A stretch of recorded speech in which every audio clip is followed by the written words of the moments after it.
திருவாரூர் மாவட்டம் கோட்டூரில் பருத்தி கொள்முதல் நிலையம் இல்லாததால் இடைத்தரகர்களிடம் பாதி விலைக்கு விற்க வேண்டிய நிலைக்கு தள்ளப்படுவதாக விவசாயிகள் வேதனை தெரிவித்துள்ளனர். இது பற்றி நமது செய்தியாளர் ஜெய்வின் தரும் விவரங்களை கேட்கலாம். பருத்தி பல வருஷமா போட்டு இருக்கோம், எடுத்துக்கிட்டு இருக்கோம், செஞ்சுட்டு இருக்கோம். ஆனால் இதனால கவர்மெண்ட்டு எங்களுக்கு சரியான அறிவிப்பு உள்ள இன்சூரன்ஸ் கிடைக்கல. இந்த வருஷம் அறிவிப்பு பண்ணியிருக்காங்க. பண்ணியிருந்தாலும் நாங்கள் அதை எடுத்து ஆள் சம்பளம் போட்டு எடுத்து சாப்பாடு செலவெல்லாம் பண்ணி திருப்பி கொண்டு போடும்போது எங்களுக்கு ஒழுங்குமுறை விற்பனை கூட இங்கே கிடையாது.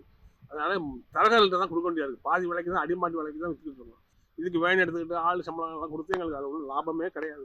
அதை உடனே அரசுக்கு தெரிவு பண்ணி எங்களுக்கு கோட்டூரில் ஒரு ஒழுங்குமுறை எப்படி கூட பருத்தி கூட அமைச்சு ஆகணுங்க. இடைத்தரகர்கள்ட்ட கொண்டு போறதுனால எந்த விதமான பாதிப்பு வருது உங்களுக்கு? இடைத்தரகர்னா பாதி விலை தான் எடுக்கிறாங்க. அவங்க சொல்கிற விலை கொடுத்து ஆகணும், வழி இல்லை எங்களுக்கு. ஆள் செலவு, சாப்பாடு செலவு, டீ செலவு பண்ணால் எங்களுக்கு எந்த லாபமும் கிடையாது. அதனால இந்த வருஷத்துக்கு அரசாங்கம் தலையிட்டு எங்களுக்கு ஒரு ஒழுங்குமுறை விற்பனை கூட அவசியம் ஓட்டு அமைச்சோம். சுற்றிப்பட்ட 45 கிராமமாக அதை கூட போடுவாங்க. அதுக்கு ஒரு வாய்ப்பு பண்ணி தரணும் அரசாங்கம்.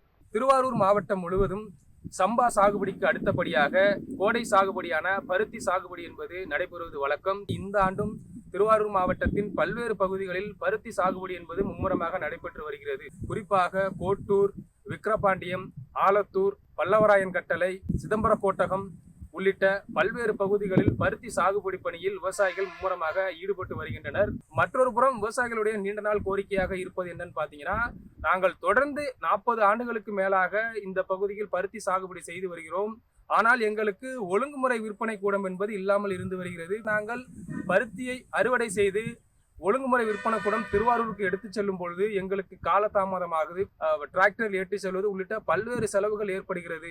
மேலும் பருத்தியை அறுவடை செய்த பின்பு இடைத்தரகர்களை கொண்டு விற்பனை செய்யும் பொழுது பாதிக்கு பாதியாக பருத்தியை கொள்முதல் செய்து கொள்கிறார்கள். இதனால் மிகப்பெரிய நஷ்டம் எங்களுக்கு ஏற்படுகிறது.